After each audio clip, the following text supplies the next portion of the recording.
They laughed when the bride was auctioned in chains, until a lonely rancher said, "My son needs you." Dust Hollow, New Mexico Territory, July 1878. The evening sky bled copper and gold across the wide Texas plain, a dying sun spilling its last breath over a trading post that looked half abandoned even in daylight. Dust floated like ghost ash in the cooling air, thick with the sharp tang of gunpowder and the sour bite of cheap whiskey. Coyotes howled somewhere beyond the mesquite, their cries threading through the restless murmur of men gathering in the crooked corral. The corral's fence leaned like a drunkard, its posts splintered and scarred from years of hard bargains. Lanterns hissed and flickered, throwing jagged halos across the dirt-packed ground. At the center stood a crude platform, 3 warped planks nailed together, barely high enough to pass for a stage. Yet it held its prize like a gallows holds a body. She was chained to a sun-bleached post, wrists bound in iron, a strip of tarnished brass biting her skin. Elara. Wind worried her hair into wild knots, dark strands catching in the lantern light like torn silk. Once she had worn the dress of a bride, ivory lace meant for vows and soft beginnings. Now it hung in shreds, stained the color of dried roses and smoke. Dust clung to her bare feet. Her eyes, storm gray and bottomless, did not lower to the jeering crowd. They searched the horizon, as if some distant star might open a door. Men ringed the platform, faces slick with sweat and cruelty. Ranch hands in cracked boots, drifters with whiskey breath. A preacher, drunk on his own noise, swung a torn Bible like a whip and shouted verses about women who disobey. His words scattered like dry seeds across the dust. The men laughed, harsh, empty sounds that broke against the silent woman in chains. Coins clattered against a dented bucket. The auctioneer, a wiry man with a scar curling down his neck, barked numbers with a voice trained to cut through gunfire. $10 to start. A bride for the taking. A strong back, a pretty face, if you can wash the smoke off it. Laughter cracked like gunshots. The bids began low, mocking, a contest of who could wound deepest. $5 and a bottle, someone called. Throw in the boots she ain't wearing, another hollered. Spittle hit the dirt near her feet. Elara did not flinch. Her shoulders remained square, though her dress quivered in the evening breeze. Near the far fence, a tall stranger stood half in shadow, Jonas Creed. His hat brim hung low, casting his face in dusk. Dust coated his boots like a second skin. He leaned against the post as if he had all the time in the world, arms crossed, eyes fixed not on the woman, but on some point beyond the crowd, an old habit of a man who'd spent too long with ghosts. Jonas had buried his wife 2 winters ago beneath the lonely cottonwoods of his ranch. Since then, the world had been nothing but work and wind, days folded into nights without edges. Yet something in the stillness of the chained woman cut through the numbness. She stood the way a hawk rides a storm, quiet, unbroken, waiting. The auctioneer's voice rose with the last light. 15. 15 to the man with more guts than manners. Coins rattled like snake tails. 17, 18. Don't be shy, boys. A bride don't come cheaper than a saddle horse. The crowd roared, drunk on spectacle. Dust swirled in little devils across the corral floor. Overhead, a lone hawk sliced the bleeding sky with a single cry, its wings flashing bronze in the fading sun. For a heartbeat, the sound seemed to silence everything. The preacher's rant, the men's laughter, the rasp of the auctioneer's call. Jonas shifted. The motion was slight, but the crowd felt it. He pushed away from the fence, boots sinking into powder-dry dirt. The lantern nearest him flickered, catching the sharp angle of his jaw beneath the brim. He walked toward the platform, each step measured, boots striking the ground like slow thunder. The auctioneer's grin faltered. "Got yourself an interest, stranger?" Jonas said nothing. His gaze rested on Elara, unreadable, a man weighing more than silver or flesh. The corral tightened with breath held too long. Somewhere beyond the hills, the wind changed, cold, metallic, carrying the scent of a coming storm. The auctioneer slammed his gavel against the plank, desperate to keep the fever alive. 19. Who's got 20? Don't let her go for less than a mule. Jonas stopped at the edge of the platform, shadows stretching across the lantern-lit boards like a dark river. He tilted his head, slow as a sunrise, and the brim lifted just enough for the crowd to see the eyes beneath. Steel gray, calm as a loaded gun. The gavel hovered in midair. Dust swirled around their feet, a quiet storm. Jonas's hand brushed the edge of his coat. The crowd leaned forward, breath sharp, as the stranger's shadow deepened against the dying light. The bidding turned mean. What had begun as jeers grew into a theater of cruelty. Ranch hands shouted not numbers but insults, tossing whiskey flasks into the air like coins. 2 bottles and a saddle blanket. One bellowed, laughter slapping the night like a whip. Another spat tobacco into the dirt and called, "She ain't worth $1. But I'll pay a dime for the dress." The crowd howled. On the platform, Ilara's shoulders stiffened, her breath shallow but steady. Her eyes, storm-gray and unbroken, did not bow to them. They held steady, reflecting lantern light like river water beneath the moon. She looked less like a prisoner than a sentinel, bound but not surrendered. Beneath the torn veil of her gown, her silence grew sharper than the men's words. The auctioneer pounded his gavel against wood, the crack echoing like a shot. $20. Who'll make it 20? His grin was wide, but his eyes darted, sniffing profit like a hound. From the back, boots stirred the dust. A figure moved forward. Jonas Creed, hat brim low, coat heavy with the dust of miles. The laughter thinned as he stepped into the circle of lantern light. His presence was not loud, not dramatic, but it pressed on the crowd like a storm about to break. His voice came low, carved from stone. "I'll take her." Silence dropped hard. Even the preacher froze, his torn Bible dangling midair. The wind itself seemed to pause, as though the plains held its breath. The auctioneer blinked, his smile faltering. "You'll take her?" Jonas reached into his coat. Coins spilled into his palm, heavy and deliberate, and clinked against the wooden crate at the auctioneer's feet. Every dollar he owned, every coin meant for feed and fence posts. Silver gleamed in the lamplight, the sound louder than all the jeers. A murmur rippled through the corral. "The Creed widower's lost his mind," someone whispered. "Paying good money for ashes in a dress." Another muttered, "Not for lust, he's burying something." The auctioneer hesitated, torn between greed and mockery. His gaze darted from the coins to Jonas's eyes. What he saw there, a weight that could not be bargained with, made his throat tighten. He swallowed hard, then brought the gavel down with a sharp crack. "Sold!" Chains rattled as rough hands unlocked the iron. The shackles fell into the dust, leaving raw circles on Ilara's wrists. She did not flinch, did not even rub the sores. She stood as she had stood before, straight, silent, unbroken. Jonas shrugged off his weathered coat. The leather was scarred, seams frayed, the scent of smoke and saddle sweat clinging to it. He draped it across her shoulders, careful, reverent. Not a claim but a shield. The movement was slow, deliberate, like a man lowering flowers onto a grave. Whispers churned through the crowd. "The rancher's gone soft. She'll curse his land. No good will come." Laughter followed them as Jonas guided her toward his wagon. But it rang weaker now, hollow. Ilara walked beside him. Steps quiet but steady, her bound ankles no longer halting. Her chin lifted against the murmurs, though shadows trembled in her eyes. Jonas kept his gaze forward, jaw locked. He heard the voices, but they slid off him like wind against stone. At the wagon, he helped her onto the worn wooden seat. The lantern light behind them flickered, painting the corral in crooked gold. Men still lingered watching, some spitting, some grinning, but none daring to step close. Jonas climbed up, the reins heavy in his hands, his silence heavier still.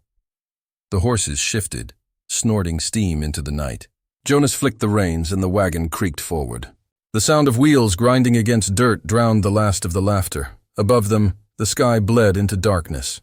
The prairie stretched endless and black, swallowing the trading post and its crooked corral.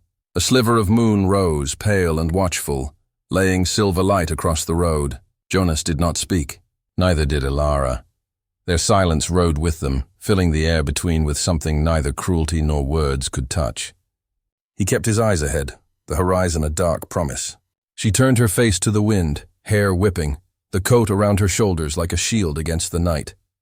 Behind them, the trading post sank into shadow. Before them, the prairie waited, vast, cold, and silent.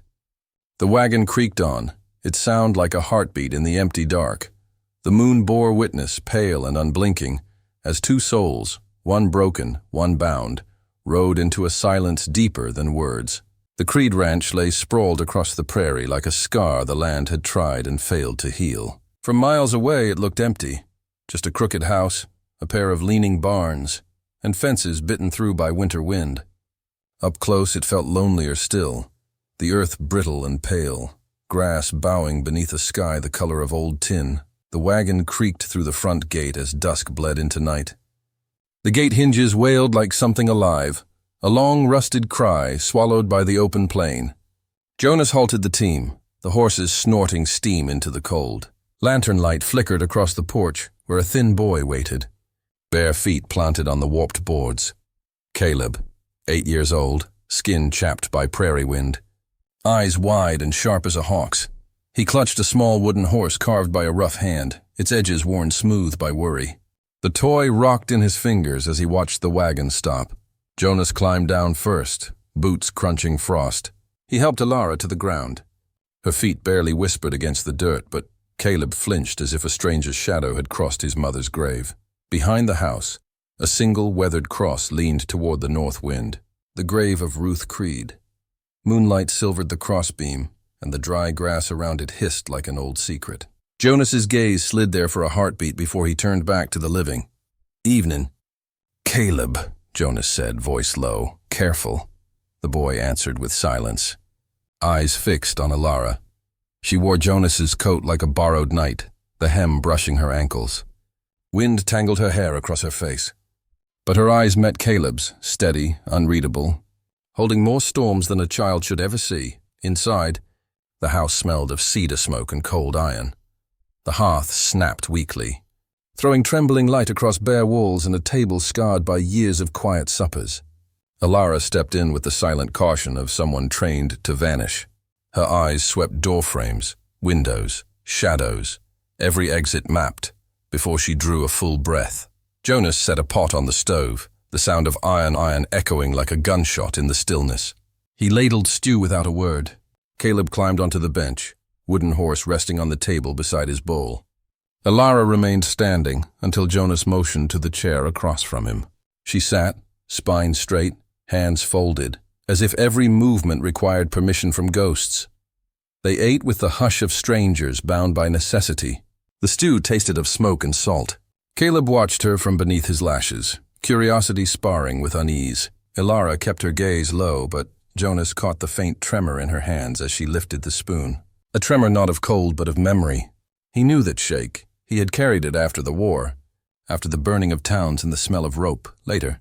When the dishes were washed and the fire burned low, Jonas stepped outside to mend a broken stretch of fence.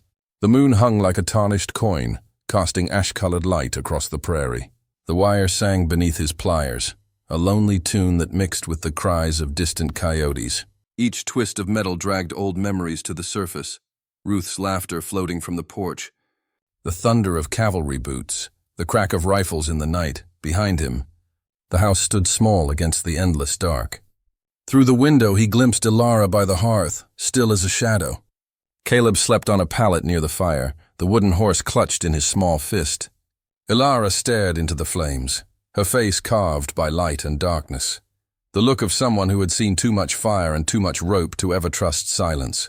The wind shifted, carrying more than cold. Jonas paused, pliers frozen mid-twist.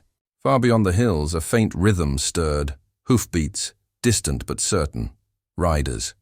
He lifted his head, listening. The sound faded, then returned like a heartbeat behind the earth.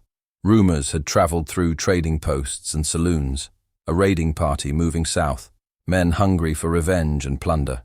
Jonas had dismissed them as frontier talk, but the wind tonight carried a different weight, metallic, sharp, like the edge of a blade drawn in the dark.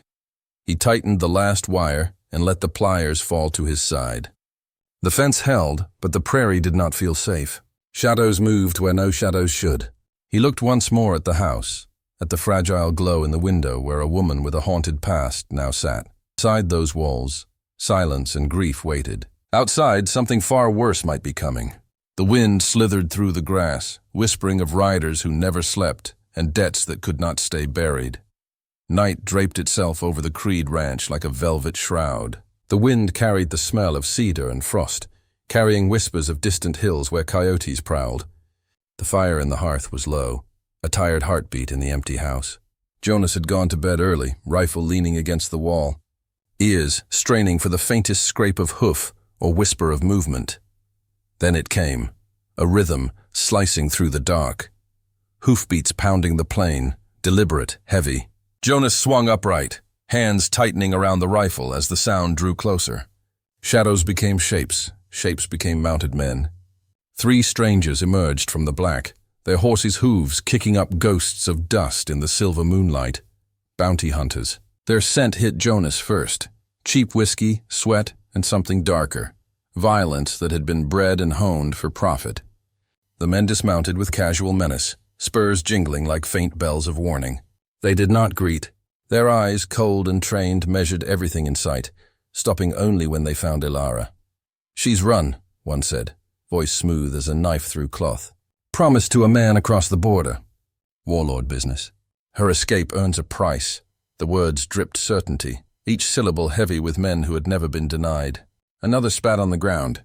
"We'll take her back." "She's owed." Jonas's jaw clenched, hard as granite under the moonlight. He did not raise the rifle, though his hand hovered. Instead, he poured coffee into 3 tin cups, the aroma rising in the cold air like a challenge. He placed them on the rail. "Drink," he said softly, voice low, carrying over the wind. "Warm your teeth."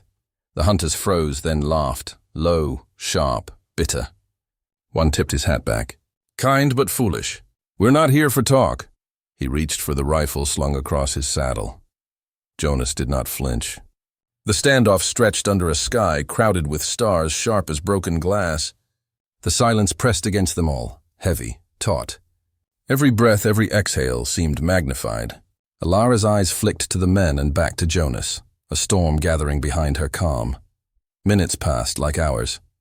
The hunters measured him, measured the dark, then finally, with muttered threats and promises of return, they mounted. Their horses vanished into the plain, hoofbeats fading into wind and distance. The dust settled, the prairie sighed. The quiet returned, but it carried the weight of more danger yet to come. Ilara sank to the floor near the hearth, hands pressed to her knees. The tremor in her body was no longer hidden. Her voice came then raw, low, almost broken. "I was meant to marry him. It was part of a treaty, my village. The flames, they burned everything. Families, promises. They thought it would teach me obedience. I ran.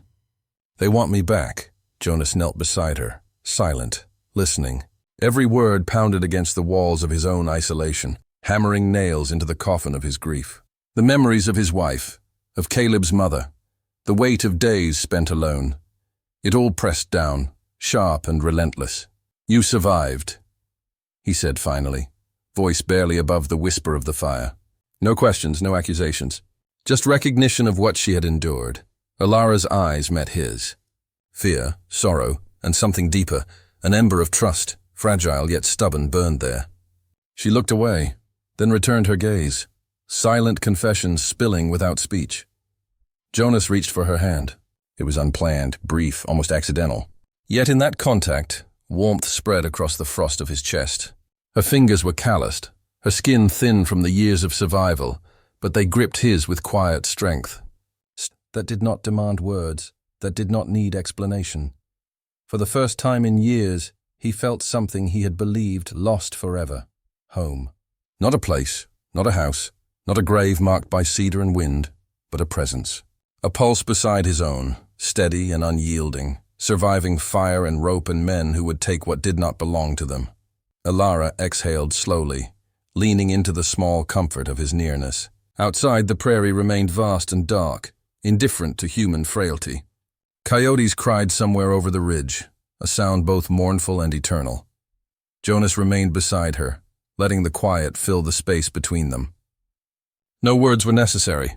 The stars hung low, silver and unblinking, as if bearing witness to what had been shared, trust, confession, and the fragile beginnings of connection in a world that had taken too much from both of them. The fire crackled once, long and lonely, then settled. Shadows clung to the corners, but for a moment, the Creed Ranch was not haunted by absence or fear. It was held by something sharper, quieter, and infinitely more precious, understanding. And as the night stretched, Jonas and Alara sat side by side, hands touching, listening to the wind carry away what could no longer hurt them. Dawn broke like a bruised wound across the prairie, gray and ragged, the horizon trembling under clouds black as gun barrels.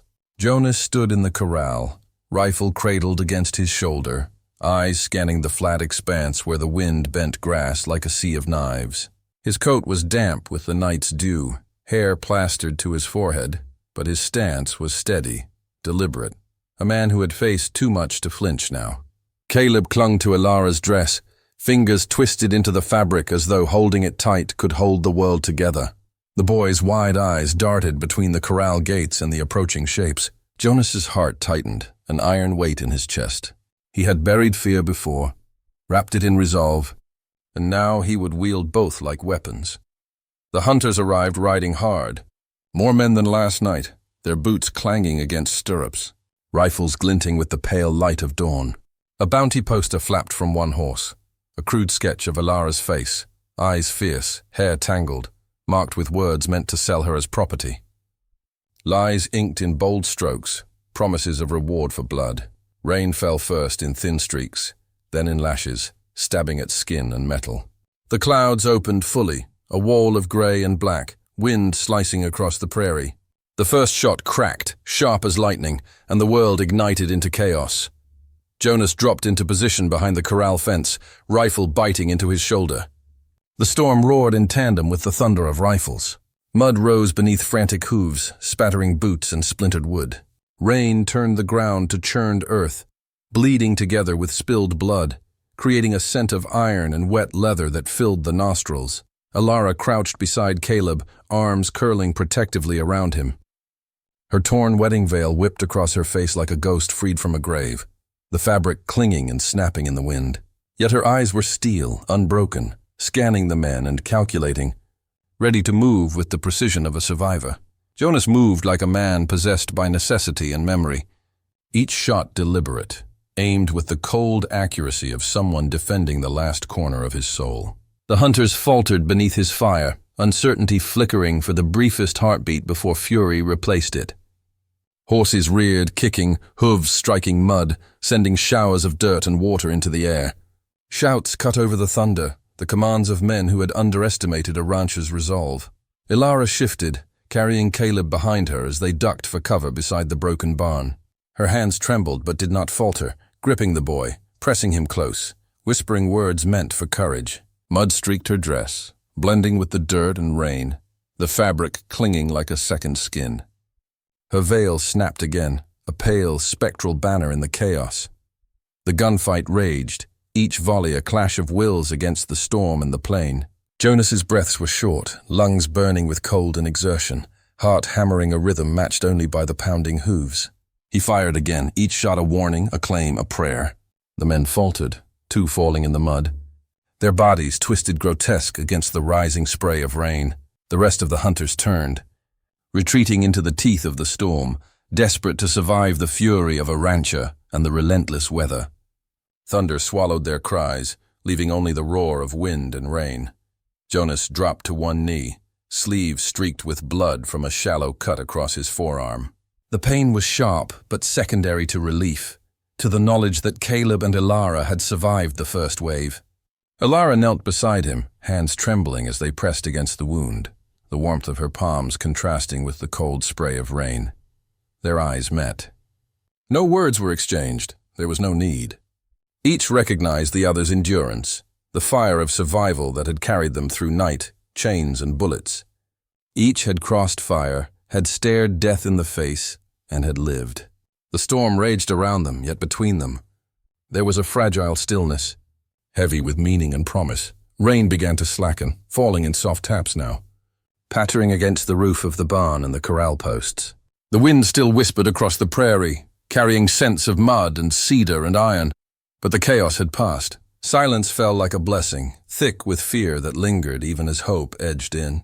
Caleb's small hand found Alara's, gripping it tight as if drawing courage from her. She squeezed back, whispering only, "We're alive." Jonas rose slowly, each movement careful, deliberate, his rifle dripping rain and mud. His eyes swept the field, counting, scanning, ensuring no threat lingered in the storm's fading shadow. 2 men lay in the mud. The rest had vanished into the hills. The prairie stretched before them, sodden and dark, a battlefield washed clean only by rain. Above, clouds were breaking, pale morning light spilling through in streaks. In that silence, Jonas, Ilara, and Caleb stood together, a fragile triad, bound by fire, blood, and the storm they had survived. The storm was gone, but the echo of its fury lingered in the air, heavy with promise, vigilance, and the quiet knowledge that they had earned the right to stand in each other's presence. A family forged not by blood alone, but by endurance, courage, and the unspoken bonds formed in fire. Morning arrived slow and golden, spilling across the prairie as if the world itself had inhaled after a long, harsh night. The rain had washed the earth clean, leaving the grass slick and shining, each blade trembling under the weight of droplets. Steam rose from the soaked soil, curling in lazy spirals, like the weary breath of a god who had labored too long and finally exhaled. Jonas sat on the porch of the Creed ranch, arm bandaged in rough linen, blood faintly staining the cloth where the storm had mixed with mud and gunpowder. Caleb slept across his chest, the boy's small, warm body rising and falling with each shallow breath, hair damp and sticking to his forehead. Jonas's eyes traced the horizon, alert yet calm, the rifle resting against the railing beside him, silent now. The house smelled of cedar and wet wood. Smoke from the hearth had died overnight, leaving only the scent of rain and earth. Behind the porch, the barns leaned like tired old men, their roofs slick with water, the wind carrying the distant cry of a hawk. At the fence line, Ilara stood alone. Her dress clung to her legs, darkened and glistening from the night storm. Hair haloed by sunlight, damp strands caught the light like threads of silver. She stared at the open prairie, the horizon a blur of gold and green, but her thoughts were elsewhere. Her fingers twisted the hem of her coat, knuckles pale, heart tightening against the quiet fear of belonging, of permanence. She whispered, voice low and almost lost to the wind. I shouldn't stay. I could bring more danger here. The words floated across the yard, heavy with the weight of past fires, chains, and men who never slept. Jonas rose slowly, deliberate, the stiffness in his legs a reminder of the storm's violence.